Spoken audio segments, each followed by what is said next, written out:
Hey guys, how's it going? Isabella from Aquazone here. So I've been requested to make a video about what I think is happening to ex-carnivores. Yep, you heard me well. There was the ex-vegans, and now we're at the stage of the ex-carnivores. 2019 was very much so the year of the carnivores. A lot of vegans and plant-based people try to heal their gut and went full-on carnivore. Like they jumped on the carnivore train and they rode it real hard. And like a lot of health professionals in the carnivore community recommended that we eat tons of red meat. Some to go all the way to saying that we should only eat 2 steaks a day and we'll be fine. Some said you should continue with the organ meat, eat nose to tail, but eat only animal products. Some said you cannot even add dairy. Others said you should add dairy. Some others said add eggs, but then the eggs gave them histamine reactions. If you don't know what that is, it would pretty much be an allergic reaction, so someone cut out the eggs. Basically, they did like every single version of animal product only carnivore diet there could be.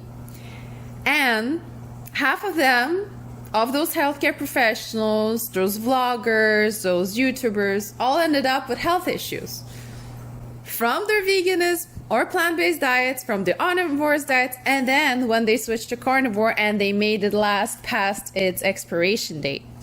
I have myself since about, well, let's say this summer, I've reintroduced a couple of other things into my diet.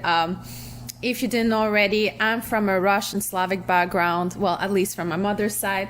So I reintroduced very slowly Russian bread. I'm very much into dairy now.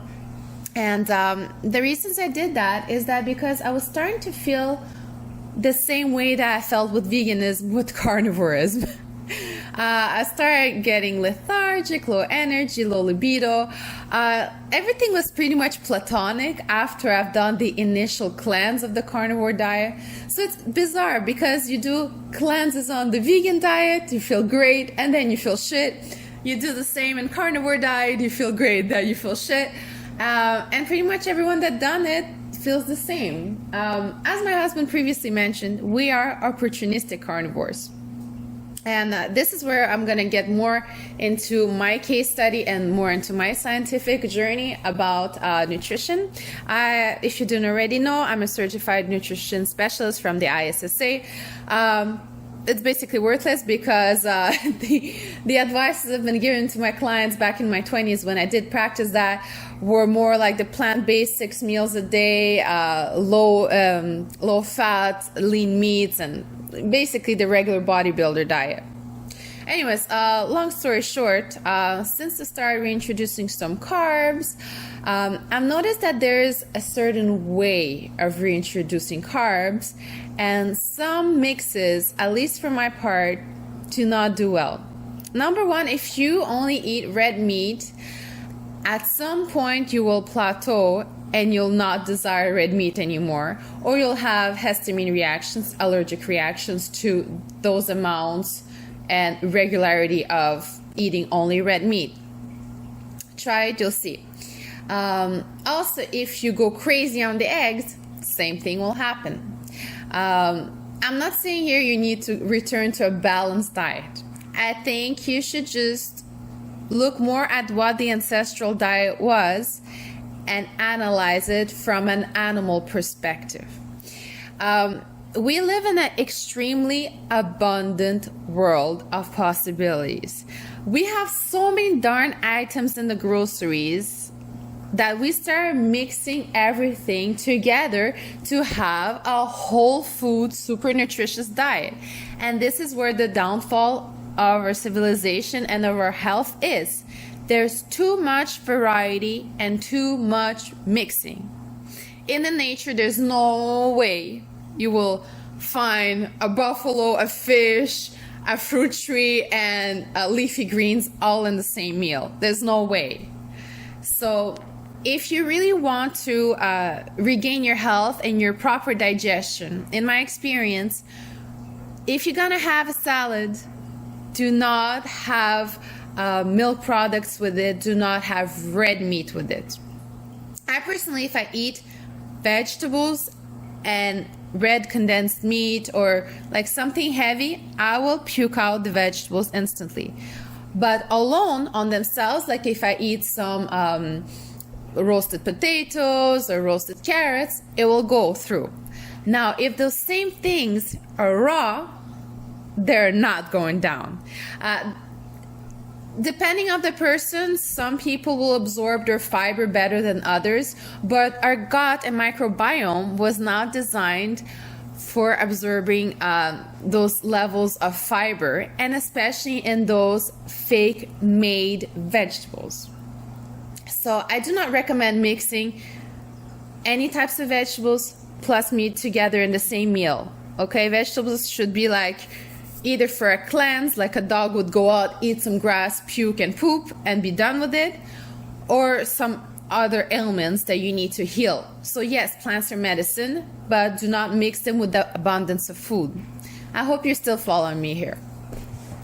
Now, as for the mixing of other foods, I do know that in some nationalities, they do not mix dairy and meat.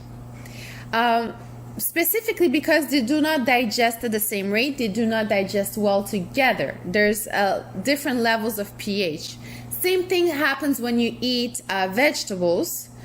They require a different level of pH in your stomach to digest. So if you mix them with animal products, you'll get an indigestion because animal products require a higher, more acidic pH and a longer time of digestion. As for plants, they just go through you because they're cleansing. So abundance is our problem.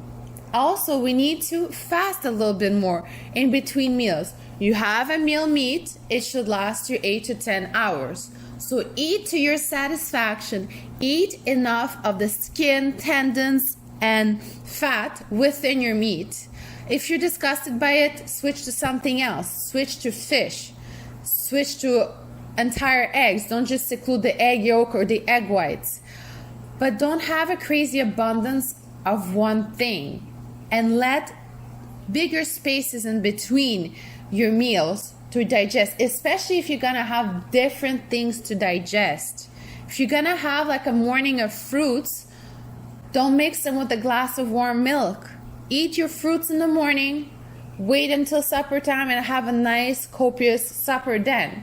Some days just fast a little bit, just have a small salad just to clean out your intestines a bit. But avoid too much abundance, too much of the same thing. This is not how we naturally supposed to eat. We are opportunistic omnivores. And point. That's it. That's all. We're not carnivores. We're not vegans. We're not cows. We're not lions. We are the creature that has reproduced and taken over the earth because we're opportunistic and adaptive. But then it's like if you feed a dog too much of a good thing, you're just gonna get sick. You cannot just overdo everything and so much. So what I'm saying to you basically is eat natural foods, not those GMO processed fruits and vegetables that are created in a lab.